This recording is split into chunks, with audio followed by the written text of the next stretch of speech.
Form పాండ్స్తో వాననీటి సంరక్షణ, ఒకే పంట కాకుండా పలు పంటలలో ప్రగతి, ద్రవ జీవామృతంతో కాఫీ తోటల సాగు, పొలం పక్కనే కోళ్ల షెడ్లు, దేశీ కోళ్లు మేకల పెంపకంతో అదనపు ఆదాయం, సైకిల్ వీడర్తో కలుపు తీత, ఇళ్ల ముందే చిరుధాన్యాలు ప్రాసెస్. ఇదంతా పాడేరు మన్యం రైతులు సేద్యంలో సాధించిన అభివృద్ధి.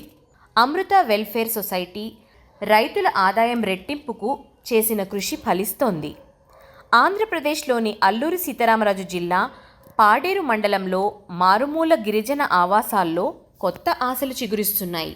ప్రకృతి వ్యవసాయం ద్వారా తక్కువ ఖర్చుతో అధిక దిగుబడిని సాధించడం, ప్రభుత్వ పథకాలను అర్హులైన ప్రతి ఒక్కరికి చేరేలా చేయడమే ప్రధాన లక్ష్యాలు.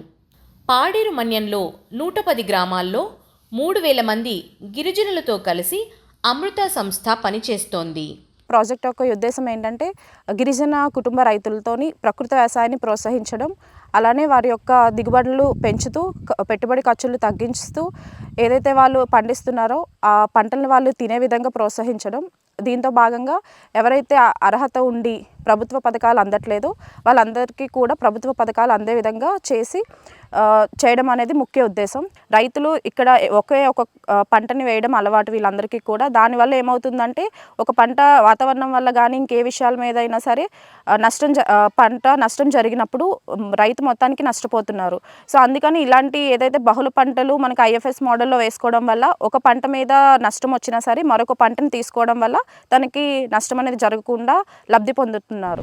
పూర్వం ఈ గ్రామంలోని ఒకే ఒక పంటలు ఉండేవి. మన అమృత ఇంటర్వెన్స్ ద్వారా జీవామృతాలు దిగుబడి పడి పెంచే విధంగా శిక్షణలు ఇస్తూ అంతర్ పంటల మీద అవగాహన కల్పించాము. ఒక ఖరీఫ్ సీజన్కే పంటకి ఉండేవారు. ఇప్పుడు ఖరీఫ్ రబీ చేసే విధంగా 365 రోజులు ఇన్కమ్ పెంచే విధంగా అంతర పంటలతో పాటు కోళ్ళు పెంపకాలు, తర్వాత ఈ మన మిషనరీ టూల్ కిట్స్ ద్వారా వీళ్ళకి ఇన్కమ్ వచ్చి తక్కువ టైంలో ఎక్కువ ఆదాయం, డబుల్ ఇన్కమ్ వచ్చే విధంగా అమృత సంస్థ శిక్షణ ఇస్తుంది. ప్రకృతి వ్యవసాయంలో భాగంగా వరి, అల్లం, పసుపు, రాగులు, కాఫీ, మిరియాలు దిగుబడికి కృషి చేస్తున్నారు.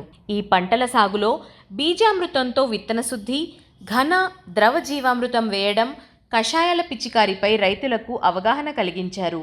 వరి సాగులో లైన్ సోయింగ్, పసుపు, అల్లంను బెడ్ సిస్టంలో పెంచడం. మా పూర్వీకులు ఎలా చేసేవాళ్ళంటే పేడ తీసుకెళ్ళడం, అలాగా పారవేసి దానిలో అక్కడక్కడ జల్లేసి దున్నేసి అలా పంట పండించేవాళ్ళు.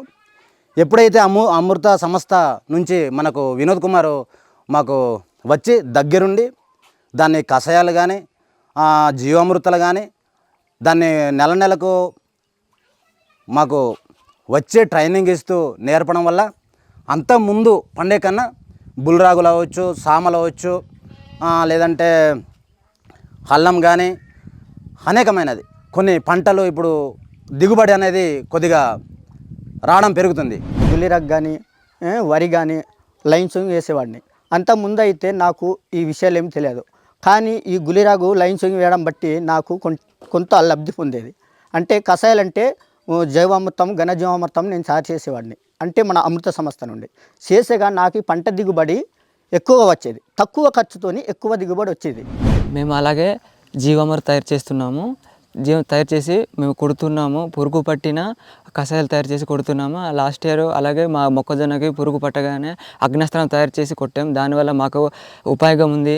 అలాగే మేము పండించే పంట మేము ఫస్ట్ తిన్నాక బయట వాళ్ళకి అమ్ముకుంటున్నాము.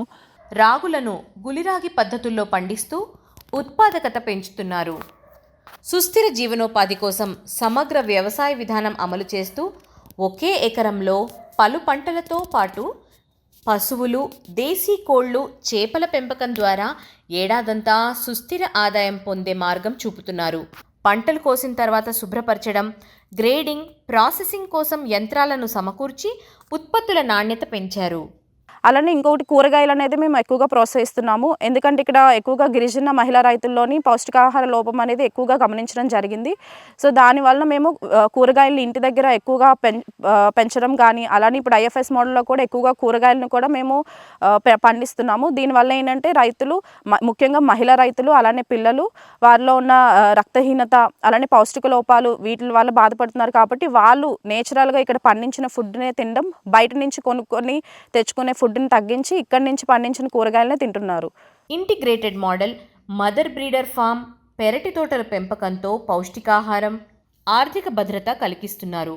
గ్రామాల్లో రైతు సేవా కేంద్రాలు ఏర్పాటు చేసి అవసరమైన వ్యవసాయ పనిముట్లను రైతులకు అందుబాటులో ఉంచారు. కాఫీ తోటల్లో అంతర పంటలు, పండ్ల మొక్కలను ప్రోత్సహించి అదనపు ఆదాయం పొందే మార్గాలు చూపుతున్నారు. పాడేరు పరిసర గ్రామాల్లో చెడిపోయిన చెక్ డ్యాంలను జలమిత్రుల ద్వారా మరమ్మతు చేసి 2 గ్రామాలలో 70 ఎకరాల వరకు సాగునీటిని అందించారు. రైతులు రెండో పంట వేసి దిగుబడి పెంచుకునే అవకాశం కలిగించారు. నాబార్డ్ సహకారంతో కొత్త వలస, బొర్రమామిడి గ్రామాలలో ఎన్హెచ్జీ మహిళలకు చిరుధాన్యాలు, పసుపులో విలువ హెచ్చింపు ఉత్పత్తులు తయారు చేయటంపై శిక్షణ ఇచ్చారు. వారికి పిండి మిల్లులు సమకూర్చారు. దానివల్ల ఇంటి నుంచే స్వయం ఉపాధి పొందుతున్నారు. అర్హులైన వారికి ప్రభుత్వ పథకాలు అందేలా అమృత సంస్థ కృషి చేస్తోంది. దీనికోసం 60 మంది వాలంటీర్లు 30 గ్రామాలలో పనిచేస్తున్నారు. ఒకప్పుడు సరైన దిగుబడులు లేక అతి తక్కువ ఆదాయంతో అప్పుల పాలైన గిరిజనులు నేడు నాణ్యమైన సేంద్రియ పంటలతో, మెరుగైన దిగుబడులతో, విలువ ఆధారిత ఉత్పత్తులతో ఆదాయం రెట్టింపు చేసుకొని సుస్థిర జీవనోపాధులతో అభివృద్ధి పథంపై అడుగులు వేస్తున్నారు.